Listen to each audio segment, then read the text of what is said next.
ஒவ்வொரு தடவையும் இதே மாதிரி தான் டிசைன் போடுறதுக்கு காலில் மிதிக்கணும். ஃபஸ்ட்டு காலில் மிதித்து கையில் வீசி எல்லாமே வேலை, காலுக்கு கைக்கு கண்ணுக்கு பாருங்கள். ஆனால் சேரீ விலை சொன்னால் மட்டும் அம்மா இவ்வளோ விலையா அப்படின்னு சொல்கிறீங்க. கையில் நெய்யறதுப்பா இதெல்லாம், மிஷின் நெய்யறதில்ல. டிசைன் பாருங்கள்.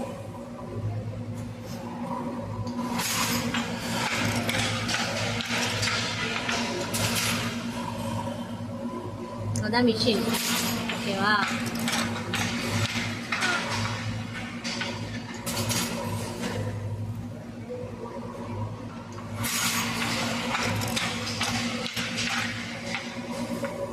எங்கள் வீட்டுக்காரர் நெசவு பண்ணிட்டு இருக்காரு.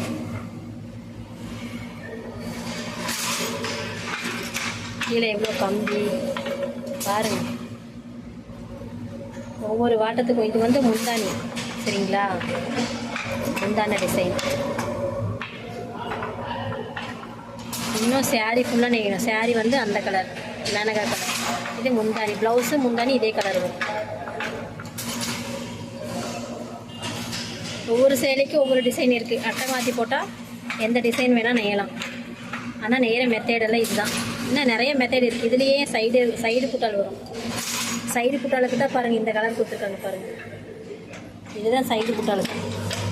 சைடு புட்டால் வர்ற இடம், இந்த இடம் உள்ளே வந்துச்சுன்னா இந்த இதில் புட்டால் வரும், சைடு புட்டால். அது போக அதுலேயும் புட்டால் வரும் பாருங்கள்.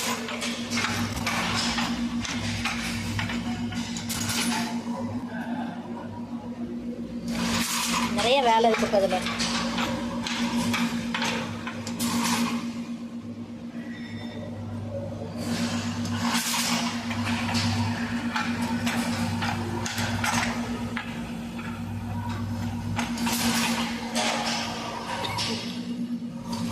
சரி, பட்டு சேரீ, ஒரிஜினல் பட்டு சேரீ நெய்கிற இடம், சரிங்களா? அங்கெல்லாம் வேலை பண்ணிகிட்ருக்குறாங்க பின்னாடி.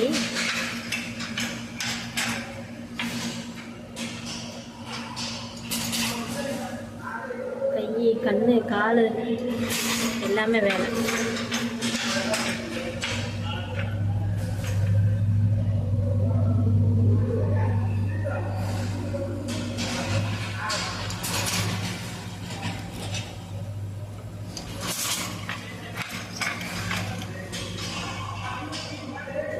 இதுதான் நாடா வரும். அப்படியா? இதுதான் நாடா சொல்லுவாங்க. இந்த கலர் இதில் தான் நான் தார் சுற்றுவேன்ல, தார் சுற்றுறது இதுதான். தார் சுற்றி இந்த இதில் போட்டு தான் நெய்யணும் நாடா.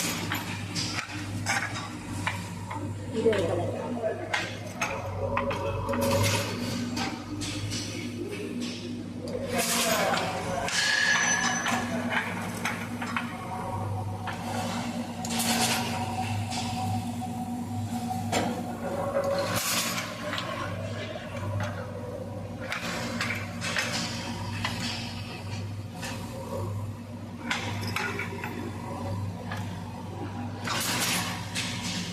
ஒரு சேலை நெய்யறக்குள்ள படாத பாடம் இருக்கு.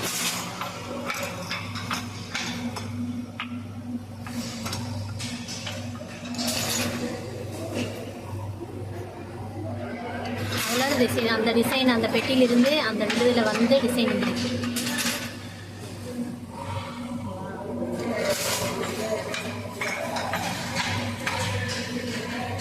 ஓகேப்பா.